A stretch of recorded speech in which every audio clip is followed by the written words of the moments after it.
Hello everyone, I'm back again, as Alyssa Edwards would say, back again. Today I'm going to start a new painting.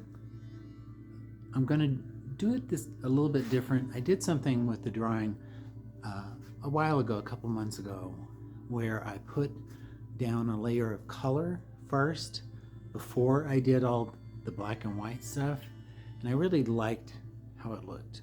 It kind of looked like a hazy distance in there. So I'm going to add some orange to this first after I get some preparatory lines in there and see how that goes. I'm going to glaze it really, or just not really glaze it, but just very thin, and then I'm going to come back over it with black marks. And generally the way I do these is I will do the black marks first and then add the white elements. So because if you just put white on white, it doesn't make any sense unless there's a lot of texture, obviously. As a reminder, my name is Mark Braswell. I'm an artist living in Denver, and I've been creating videos for people to watch for a while now. I hope you enjoy this. Please subscribe and like the video. Share it if you want to. I'm always happy to hear you say things about my work and my working process, so here we go. I'm going to go ahead and start with this wash, and I hope you enjoy.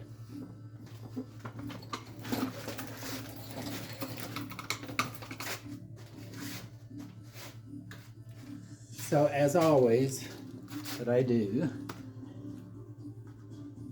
and yes, here in Denver right now, it is cold. It's like 0 degrees. So as always, I kind of wet the surface just a little bit. I'm not drenching it, but it is definitely going to be wet.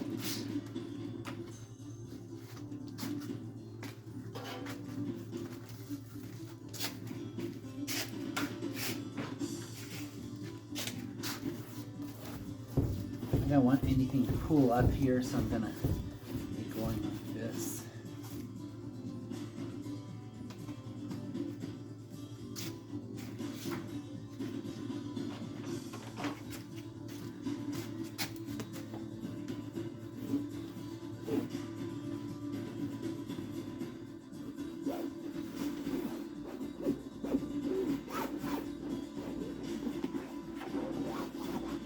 If you're wondering, this is charcoal, and the cool thing about charcoal is that you can paint with it.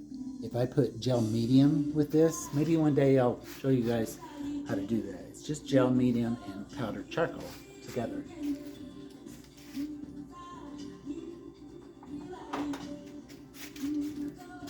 So this is just water and graphite.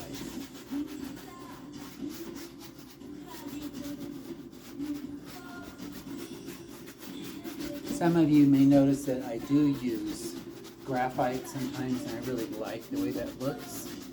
You can also get powdered graphite in here.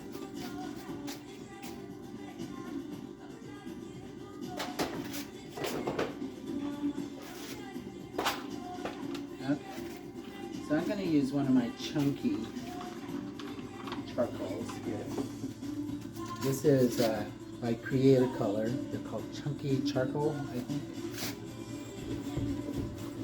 Look how black that is. This is just charcoal. And I know a lot of people probably have never even done this before. I'll give you a little story with this. A long time ago, I was working with a dealer here in Colorado. And I was doing really not hard edge abstraction, but very contemporary. And he was looking for a client, and he told me that this client was being a real pain in the ass to him, and that she was looking for difficult abstraction. So he said, well, when she said difficult, I thought of you. And I was like, what the hell? My work isn't difficult.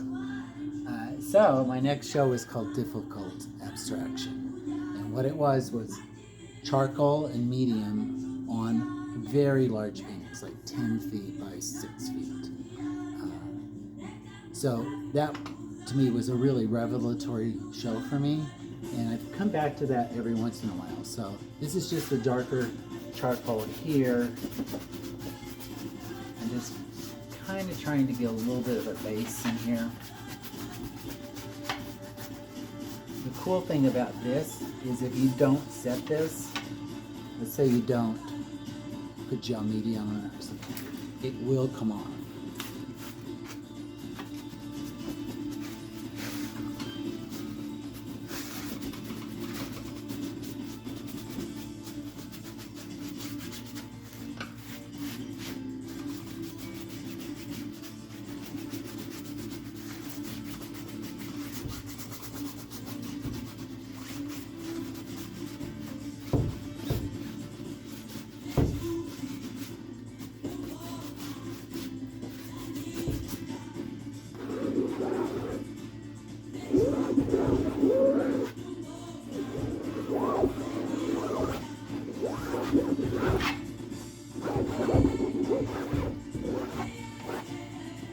I like how this gives a little bit of a definition.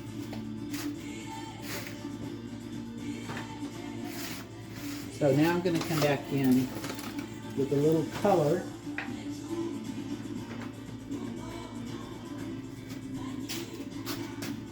So this is the color I'm going to use. There is water in this, so we're going to keep that. I'm just going for very thin.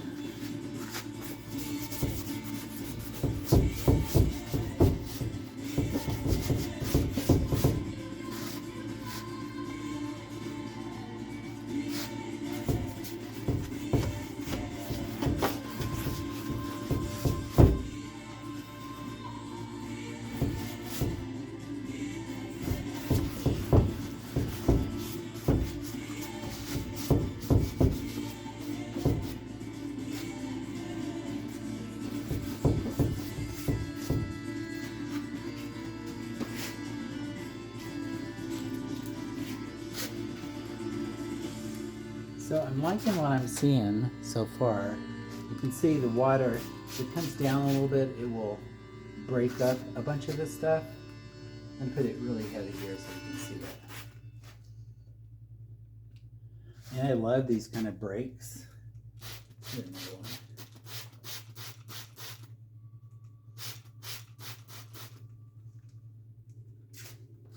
one. Okay.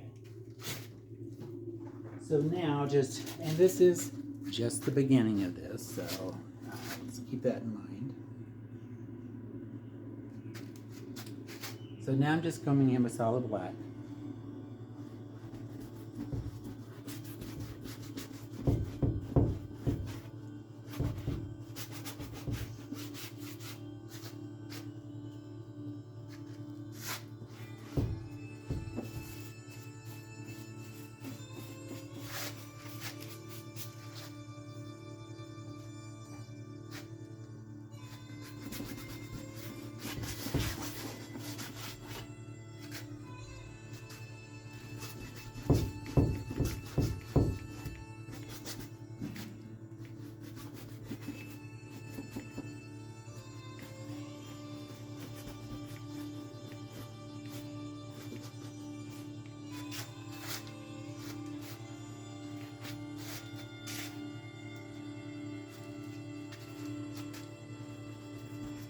Okay, so I think I'm almost at a spot I want to stop at and let this dry.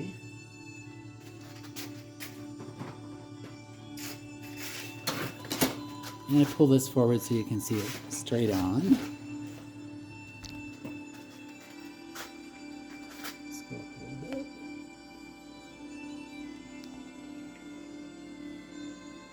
There you go. The world is moving. It's tipping around. So, I need the old man to sit down for you.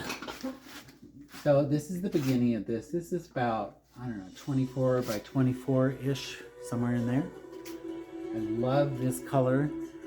Probably won't see a lot of it, just peaks of it. I do use a lot of circular elements in my work. I consciously think about these things when I'm doing it. Am I doing it too much? Does it look good? Does it look repetitive?